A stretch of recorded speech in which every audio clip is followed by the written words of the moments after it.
अहो भूतावळा नवरा गुडघ्याला बाशिंग, अहो भूतावळा नवरा गुडघ्याला बाशिंग, हे झालं या अवघड कोड, हे झालं या अवघड कोड, वराती मागून घोड चाले, वराती मागून घोड, वराती मागून घोड चाले, वराती मागून घोड, वराती मागून घोड चाले, वराती मागून घोड, वराती मागून घोड चाले, वराती मागून घोड.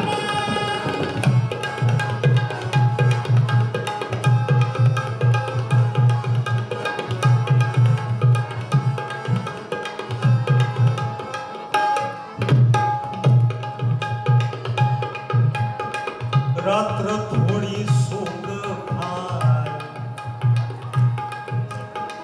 रात्र थोड्यान सोंग फार, आईजीच्या जीवाव बाईजी उदार,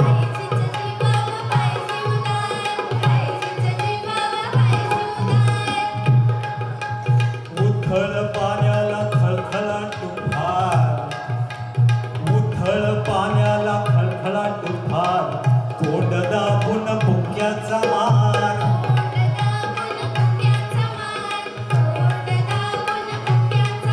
अहो घरासारखं गुण आण सासू कशी सून, घरासारखं गुण आण सासू कशी सून, आयत्या पिठावर घोट्यावर, आयत्या पिठावर घोट्यावर, वराती मागून घोड चाले, वराती मागून घोड, वराती मागून घोड चाले, वराती मागून घोड.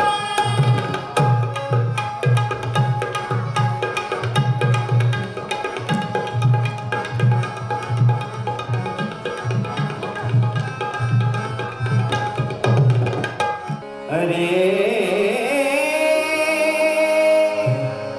जीवन इसका नाम है प्यारे, तुझे है आगे चलना रे, जीवन इसका नाम है प्यारे, तुझे है आगे चलना रे,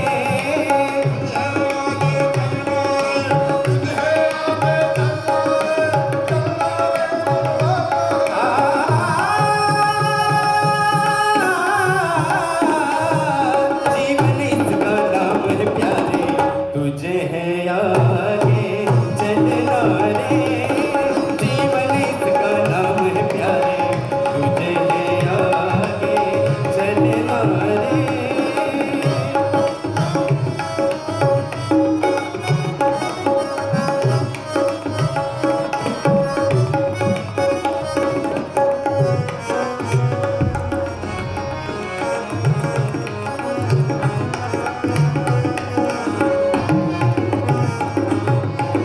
कुठली नाती कुठली गोती, फसवी दुनिया अवती भवती, चाल पुढे तू पुसून हसू, मुखड्यावरती आणून हसू,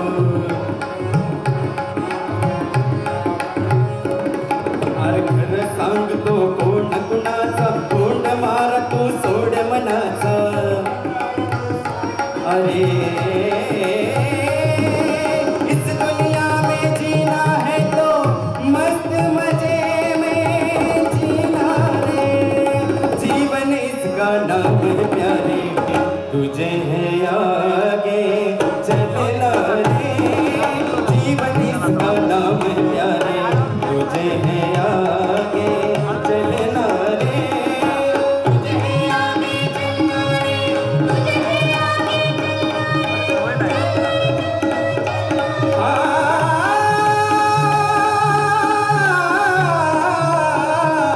जीवन इसका नाम है प्यारे, तुझे है आगे चलना रे, जीवन इसका नाम है प्यारे, तुझे है आगे चलना रे, तुझे है आगे चलना रे.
क्रांतिज्योती सावित्रीबाई फुलेंचा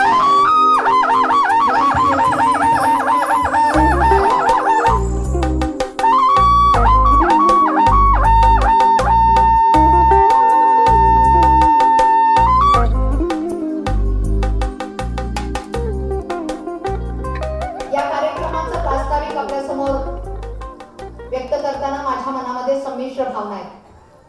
एका बाजूला सावित्रीची ती लढाई आम्ही संपत आली, आता स्त्रिया मोकळ्या झाल्या, सगळ्या क्षेत्रात काम करायला लागल्या असं म्हणतोय, पण दुसऱ्या बाजूला स्त्रियांची सुरक्षा हा गंभीर प्रश्न निर्माण झालेला आहे। बदललेल्या सामाजिक राजकीय परिस्थितीमध्ये स्त्रियांच्या खांद्यावर बंदूक ठेवून आम्ही काय घालावं, आम्ही घटस्फोट कशा पद्धतीने घ्यावा, आमचे धर्मजात कुठली असावी आणि त्या बाबतीमध्ये आम्ही कसं जगावं हे कोणीतरी दुसरेच ठरवतायत आणि त्याचं राजकारण करतायत। त्या राजकारणाला आमचा विरोध असणार आहे। घरातून बाहेर पडणारा पुरुष हा बाहेर जाऊन धर्मांध जातीयंध राजकारणाचा बळी ठरतोय आणि त्याची किंमत मात्र महिलांना मोजावी लागते। अशा पद्धतीचे भयावह फॅसिस्ट राजकारण सुरू आहे। दुसऱ्या बाजूला जागतिक पातळीवरती युद्धजन्य परिस्थिती निर्माण झालेली आहे, महागाई आवासून उभी आहे। सिलेंडर सोबत आमच्या प्रधानमंत्रीने आमच्या बहिणीला उभं केलं आणि आमचं भलं करतोय असं सांगितलं, ती सबसिडी पण आता गायब झालेली आहे। त्यामुळे चूल कशी पेटवायची, पोट कसं भागवायचं, इथे पासून फार मोठी लढाई आणि ती शेवटी स्त्रियांच्या चुलीपाशी येऊन ठेपते। असे मोठे चॅलेंजेस आमच्या समोर उभे आहेत। अशा एका पार्श्वभूमीवरती आपण महत्वाच्या असा सातारा शहरामध्ये जागतिक महिला दिन आणि सावित्रीबाईंची जयंती संयुक्तपणे आज इथे साजरी करतोय। त्यावेळेला ज्यांना आपण पुरस्कारांनी सन्मानित करतोय त्यांना का करतोय, कसं करतोय हे मी त्यांचं गुपित आधीच फोडणार नाही, पण doctor PD. Joshi sir madam त्यांच्यासोबत आमची सोनाली बडे, तिच्यासाठी सरप्राईज होता असे की तिला पण पुरस्कार मिळणार आहे आणि आमची सारिका आणि तिच्यासोबत बाहुलीमध्ये काम करणारी आमची छोटी कलाकार भार्गवी, कारण तिला मला बाहुली म्हणायची सवय झाली त्यामुळे तिचं मूळ नाव माझ्या लक्षातच राहत नाही। भार्गवी तुपे आज आमच्या इथे आलेले आहेत। त्यात भार्गवी आणि सारिका तर बीडवरून प्रवास करून आलेले आहेत, डॉक्टर साहेब नांदेडवरून प्रवास करून आलेले आहेत आणि मराठवाड्याशी आमचं अतूट नातं आहे। मराठवाड्यातून टोळी आली नाही तर आमच्याकडे बातम्या होतात, मराठवाड्यातून ऊस तोडीची टोळी आली नाही तर इथला कारखाना सुरू होत नाही आणि इथला कारखाना चालला नाही तर इथले लोक पक्ष बदलतात पण कारखाना टिकवतात।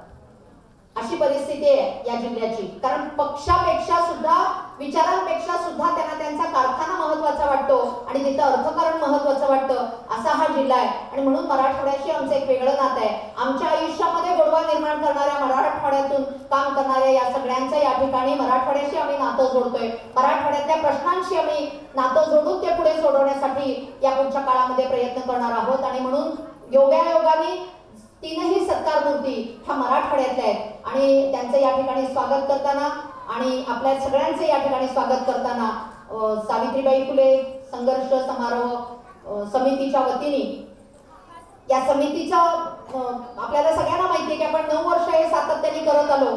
सावित्रीबाई म्हणजे विचार, सावित्रीबाई म्हणजे प्रत्यक्ष आचार, प्रत्यक्ष कृती। कुठेतरी इमारतीमध्ये सावित्रीबाईला कोणी बंद करू शकत नाही, ज्योतिबाला कोणी बंद करू शकत नाही। सावित्रीबाईचं माहेरगाव इथलं आहे, ज्योतिबाची कुलभूमी इथली आहे, बाबासाहेब आंबेडकरांचं प्राथमिक शिक्षण इथलं आहे, संपूर्ण एशिया खंडामध्ये महत्वाची मानलेली रयत शिक्षण संस्थेचं भाऊराव पाटलांनी मुहूर्तमेढ इथे रोवली आणि त्याचा वटवृक्ष इथे आहे। छत्रपतींची स्नुषा ताराराणीचं माहेरगाव सातारा जिल्ह्यातलं तळबीड आहे, तळबीडून आमच्या शालनताई त्यांच्या मैत्रिणीला घेऊन इथे आलेले आहेत। त्याच वेळेला झाशीची राणी जिने मेरी झाशी नाही दूंगी असं म्हटलं, त्या मनूचं माहेरगाव धावडशी आमच्या जिल्ह्यामध्ये आहे आणि म्हणून सातारा जिल्हा म्हणून आमची एक वेगळी जबाबदारी आहे, आमचा एक वेगळा वैचारिक सामाजिक चळवळीचा आमचा वारसा आहे। नरेंद्र दाभोळकरांचं सर्व काम या जिल्ह्यामध्ये सुरू झालं। साळुंखे या शहरामध्ये राहतात आणि अनेक समाजवादी राष्ट्र सेवा दला सहित छात्र भारती सहित सगळ्यामध्ये काम करणारे आमचे मित्रांची ही फार महत्वाची भूमी आहे आणि तिथून हा पुरस्कार घेऊन जाणं, राज्यस्तरीय पुरस्कार देणं, याचा अर्थ आपण सगळे मिळून पुढच्या चॅलेंजेसना फेस करूया, पुढच्या चॅलेंजेसना स्वीकारूया अशा पद्धतीचा निर्णय करण्याचा आजचा हा दिवस आहे. या दिवसाच्या निमित्ताने आपल्याला सगळ्यांना मी शुभेच्छा देते. आपल्याला सगळ्यांना हा कार्यक्रम एन्जॉय करावा असं सांगते आणि माझं थोडंसं लांबलेलं प्रास्ताविक या ठिकाणी थांबवते. मोठी असतात नेतृत्वाने, प्रकाशले हे कला मंदिर अशा माणसांच्या तेजाने, सत्कार करूयात मान्यवरांच्या आदर भावनेने. कर्तृत्व, नेतृत्व आणि दातृत्व यांचा त्रिवेणी संगम म्हणजे क्रांतीज्योती सावित्रीमाई समारोहाचे आजचे पुरस्काराचे मानकरी माननीय डॉक्टर प्रभाकर दिगंबर जोशी पाटोदेकर. काही माणसं वर्षानुवर्ष सामाजिक बांधिलकीने काम करत राहतात. समाज बदलावरचा त्यांचा विश्वास ठाम असतो. समाज बदलाची गती जरी सावकाश असली तरी दिशा योग्य असली की परिवर्तन घडतेच. असाच एक सच्चा कार्यकर्ता म्हणजे डॉक्टर जोशी पाटोदेकर. नांदेड जिल्ह्यातील सामाजिक कामात झोकून काम करण्याची तुमची वृत्ती लोकांना आशादायी वाटते. बाल कामगार, शालाबाह्य मुलं, सामाजिक सलोखा, ग्रामीण रोजगार हमी योजना अशा अनेक कामांमुळे वंचितांना, कष्टकऱ्यांना आपला आधार वाटतो. म्हणूनच तुमच्या सर्वसमावेशक कार्याला क्रांतीज्योतीच्या मातीतील नागरिकांची मानवंदना म्हणून क्रांतीज्योती सावित्रीमाई फुले पुरस्कार 2022 आपणास प्रदान करताना आम्हाला आनंद होत आहे.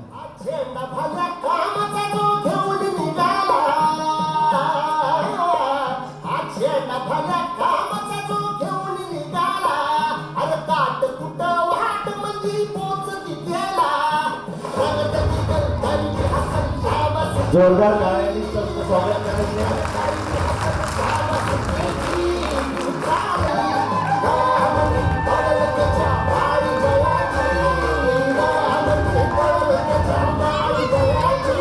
महाराष्ट्रामध्ये बालकामगारांची संख्याच किती आहे, म्हणजे अधिकृत संख्या किती आहे याचा अभ्यास आम्ही मित्रांनो सुरू केला. त्यावेळेस आम्हाला असं आढळलं की अकोला जिल्ह्यामध्ये एकही बालकामगार नाही. म्हणजे 1998ची गोष्ट. म्हणजे बालकामगारासाठी हा जिल्हा निरंकार आहे असं सरकार दरबारी त्या ठिकाणी लिहिलेलं होतं. यवतमाळमध्ये 4 फक्त बालकामगार होते, मुंबईमध्ये 352 होते आणि नांदेडमध्ये 117 होते. अशा प्रकारे बालकामगारांची संख्या महाराष्ट्र पातळीवर ही 1000-1500च्या वर नव्हती. हे खरं आहे. आज तर आपण प्रत्येक ठिकाणी कोणत्याही टपरीवर कुठे चहाच्या गाड्यावर बालकामगार बघतो, हे आपण सर्वांना बघतो. पण अधिकृतरित्या जोपर्यंत ती आकडेवारी ही सरकार दरबारी निर्माण केला जात नाही तोपर्यंत त्याला खऱ्या अर्थाने काहीच अर्थ नसतो. हे आम्हाला त्यावेळेस याची जाणीव झाली आणि आम्हाला असं वाटलं की महाराष्ट्र पातळीवरचं सर्वेक्षण हे व्हायला पाहिजे आहे. निश्चितपणे सर, आपले विचार, कार्य आणि अनुभव ऐकून माझ्यासारख्या तरुण तडफदार युवकाला देखील समाजकार्य करण्याची ओढ निर्माण होईल. धन्यवाद. आपण यानंतर आपल्या आजच्या दुसऱ्या सत्कारमूर्ती आदरणीय सोनाली बडे मॅडम यांना मी विनंती करतो त्यांनी विचार मंचावरती आपला सत्कार स्वीकारण्यासाठी पुढे यायचे.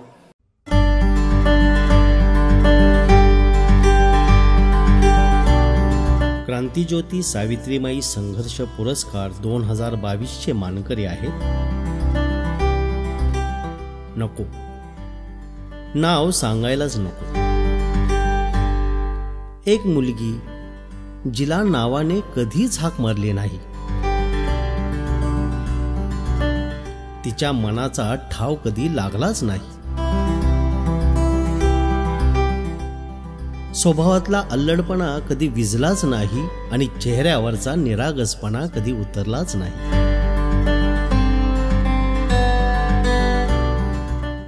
तिचं एकच ध्येय, आयुष्यात चांगल्याचा स्वीकार आणि वाईट गोष्टींचा धिक्कार. The one and only Sonali बडे.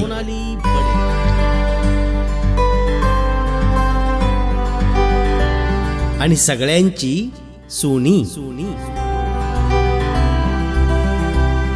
एक दिवस शाळेत 8 दिवस राहणार होतो. अशी तशी आम्ही 10वी काढली आणि माझं 10वीत असताना माझं जबरदस्ती माझा बालविवाह केला. मग मी पण सोडलं नाही, ते गण्यापाशी मी गेलेच नाही.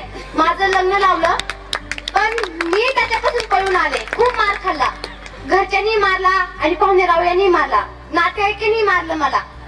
मी नांदत नाही म्हणून आई वडील काय करणार, ते तर ऊस तोडीला जातात. त्यांना वाटत नाही का मुलगी शिकावू नये म्हणून. माझी मम्मी तर लग्नाच्या अगोदरही ऊस तोडत होती आणि आताही तोडती.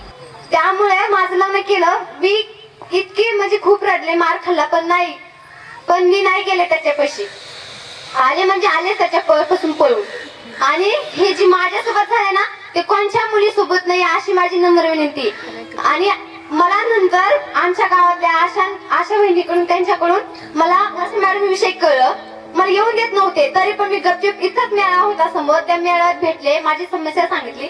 मॅडमने नर्सिंग कोर्स काढले होते, त्यातून मी नर्सिंग कोर्स केला. आज माझा नर्सिंग कोर्स पूर्ण आहे आणि आज मी जॉब घेते.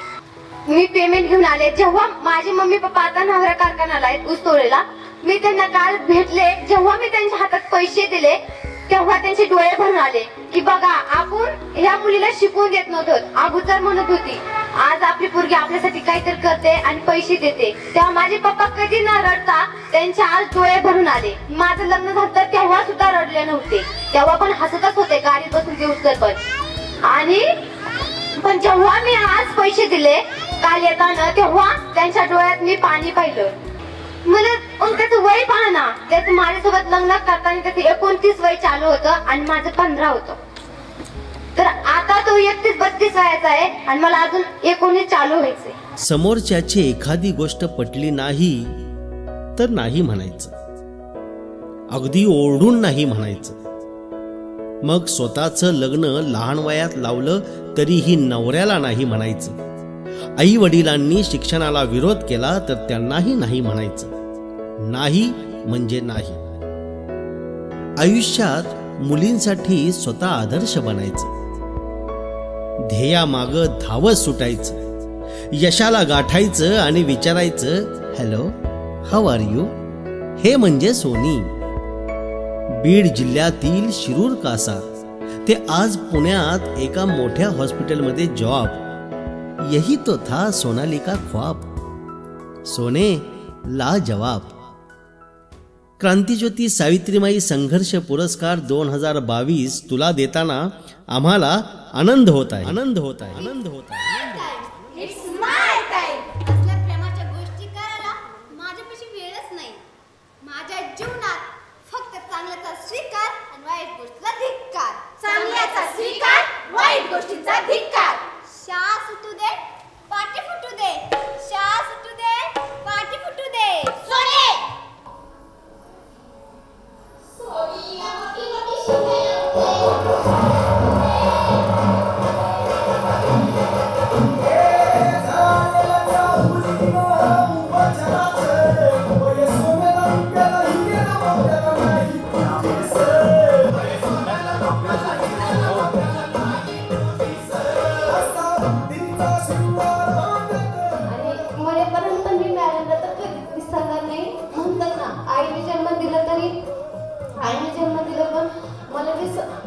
सांभाळ केलं ना ते वर्ष मॅडम आहेत.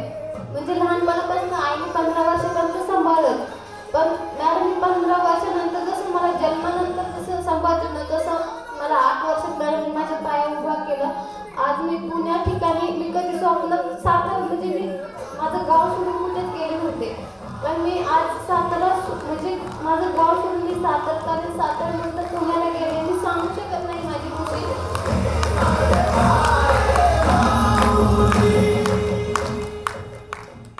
यानंतर आपला नंतरचा सत्कार आहे आदरणीय सारिका पाखरे मॅडम. मी मॅडमना विनंती करतो त्यांनी सत्कार स्वीकारण्यासाठी पुढे यायचे. आमचं भवितव्य असं की वर्ष ते आमच्यासोबत आले त्यामुळे आमच्यात कॉन्फिडन्स आणखी वाढला की आम्ही म्हणजे मुलीचं लग्न असं मुलीचं बाल्यात लग्न होऊ देणे, मुली म्हणजे शिक्षण दिलं पाहिजे, हे मला आता म्हणजे जास्त कॉन्फिडन्स येईल. स्पष्ट भूमिका, योग्य दिशा, स्वतःवरचा प्रचंड आत्मविश्वास, हे सगळं लहानपणापासूनच जिच्यात आहे ती म्हणजे आजची आपली सत्कार मूर्ती सारिका पाखरे.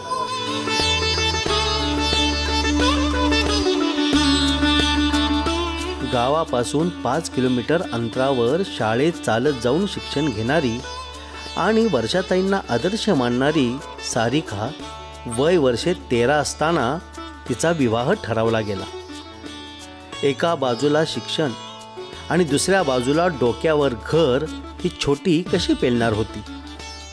त्यात नात्यांचं ओझं वाटावं आणि क्षणात सख्खे असणारे दुश्मनासारखे समोर उभे राहावेत अशी गत सारिकासमोर येऊन ठेपली. पण एका ठिणगीत वणवा पेटवण्याची ताकद उराशी बाळगणारी सारिका स्वतःवरच्या अन्यायाविरुद्ध पेटून उठली आणि रूढीवादी परंपरावादी विचार जळून खाक झाले. लहान वयात मुलींचं लग्न केलं तर म्हणजे ह्या भारत देशाच्या मुली कधी शिकू शकणार नाहीत आणि म्हणजे नांदायला गेले तर तिथे शिकवून देत नाहीत असं होतं की असंच मुलीचं लग्न कधीच करू नये. इतक्या लहान वयात तर कधीच करू नये. आणि वर्षाताईंनी इतका चान्स मुलींसाठी काढला. मी त्याबद्दल त्यांना धन्यवाद बोलते माझ्यातर्फे. स्वतःचं लग्न स्वतःच थांबवणारी सारिका म्हणजे आपल्या पुरोगामी महाराष्ट्रातील सावित्रीमाईंची लेखच म्हणावी लागेल. म्हणूनच आज क्रांतिज्योती सावित्रीमाई फुले संघर्ष पुरस्कार 2022 आपण आज प्रदान करताना आम्हाला आनंद होत आहे.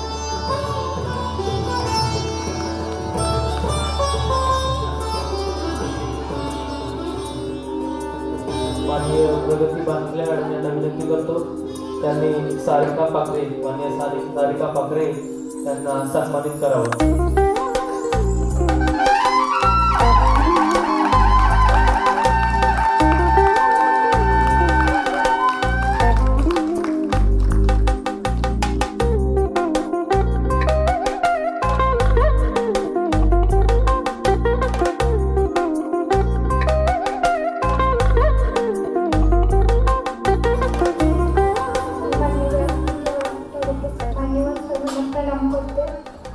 सर्वप्रथम ॲडव्होकेट वर्षाताईंचे आभार मानते.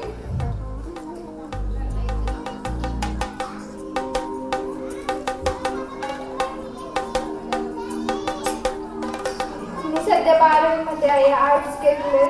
जेव्हा मी 10वीला होते तेव्हा मला म्हणजे पुढच्या शिक्षणाचा मी असा विचारच केला नव्हता. असं वाटायचं आतापर्यंत दिदीचं मोठ्या दोन्ही बहिणीचं 10वीत लग्न झालं त्यानंतर आपलं तर फिक्सच होणार, आपल्याला पुढे शिकू देते याची गॅरंटीवर मी जगतच नव्हते. पण ताई आल्यानंतर असा विश्वास जागवतोय की माझे स्वप्न मी पूर्ण करू शकते आणि माझ्या आयुष्यामध्ये मला पण ताईंसारखं ॲडव्होकेट व्हायचंय आणि ताई इतकंच कार्य करून दाखवायचं. म्हणजे ताईने इतकं होईल माझ्यासाठी असं नाही, पण ताईंसारखं करण्याचा खूप खूप खूप प्रयत्न करेन. एवढं करून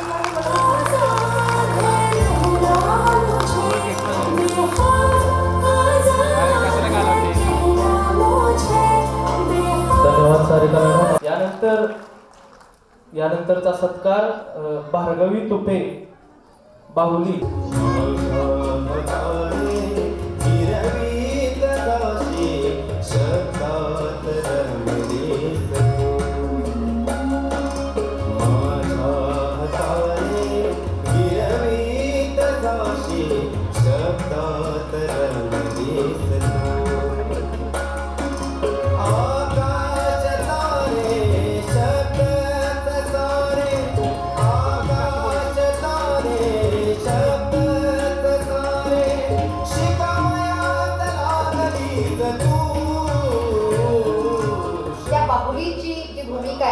भार्गवींनी साकारली होती आणि भार्गवी आवर्जून आज इथे आलेले यूट्यूबवरती खूप मोठ्या प्रमाणावर या फिल्मचे व्ह्युअर्स आहेत. तुम्हाला सगळ्यांना यूट्यूबवरती ही पूर्ण वेळ 1.25 तासाची फिल्म आहे ती तुम्हाला सगळ्यांना पाहता येईल.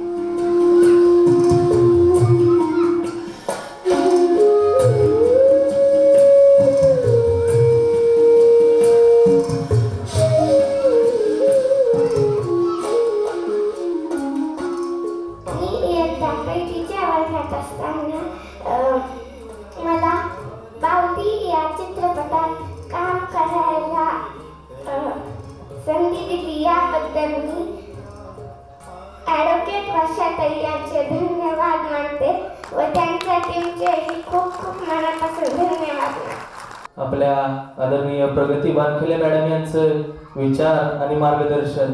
जिथे विकृती असते तिथे विवाद असतो आणि जिथे संस्कृती असते तिथे संवाद असतो. मी या ठिकाणी आदरणीय प्रगती बानखेले मॅडम यांना विनंती करतो त्यांनी आम्हाला मार्गदर्शन करावं. सारिका बद्दल आपण बघितलं, सोनी बद्दल आपण बघितलं की सगळं काही अलबेल सुरू असताना सुद्धा बालविवाह होत होते. आता जेव्हा शाळाच नाहीये, जेव्हा आर्थिक स्थिती अतिशय वाईट आहे, अशा परिस्थितीमध्ये घरामध्ये एखादी वयात आलेली मुलगी ठेवून करायचं काय असा प्रश्न अनेक गरीब कुटुंबामध्ये पडलेला असेल तर त्या कुटुंबाला आपल्याला दोष नाही देता येणार. अशा अनेक मुलींचे विवाह झाले. परत एकदा हेच आहे की जिथे वर्षाताईंनी आपण बघितलं की ज्या बीड जिल्ह्यामध्ये मजबूत काम करून ठेवलं होतं की नुसतं नाव घेतलं तरी तिथे सरकारी यंत्रणा हलायची, एक दबावगट मोठा तयार केला होता. पण गेल्या 2 वर्षामध्ये हे काम इतक्या वेगानं मागे गेलं असणार हे वर्षाताईंनीच बोलताना सांगितलं की अनेक मुलींचे विवाह झाले. सरकारी यंत्रणा करोना निर्बंधामध्ये अडकलेली होती, त्यामुळे ही लोक कधीच पोहोचली नाही त्या गावांपर्यंत. आणि अशा अनेक मुली ज्यांचं वय शाळेत जाण्याचं आहे अशा मुली विवाहबद्ध झाल्या.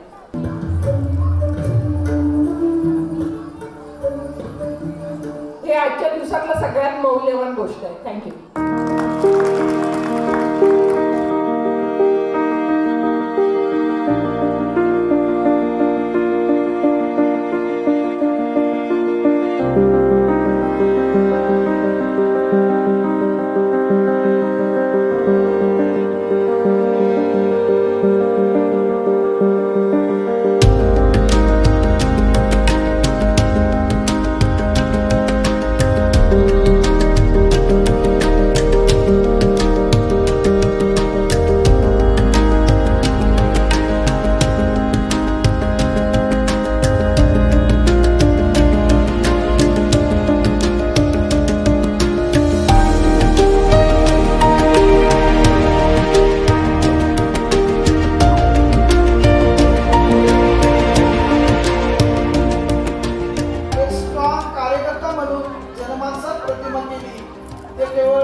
प्रेरणा घेऊन अधिक क्षमतेने आम्ही लेक लाडकी अभियानचं जोमानं काम करू आणि ताईने हात मारावी तिथे आम्ही हजर आहोत एवढे मी गावी देतो आणि माझे 2 शब्द सांगतो.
कडाक्याची थंडी होती, आपण कल्पना पण नाही करू शकत. आपण सातारची थंडी आणि दिल्लीची थंडी तुलना पण नका करू.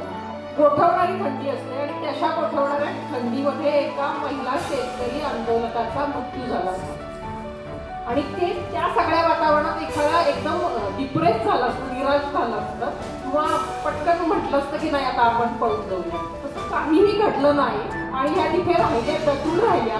मला प्रचंड कौतुक वाटतं त्यांचं. आणि मुद्दा माझा आहे तिन्ही कायदे रद्द केल्यानंतर हे जे काही यश असेल सगळ्या देशातल्या शेतकऱ्यांचं जे यश आहे त्यातला एक चिमूटभर का वाटा, खारीचा का वाटा या सगळ्यांचा आहे आणि हे खूप आनंद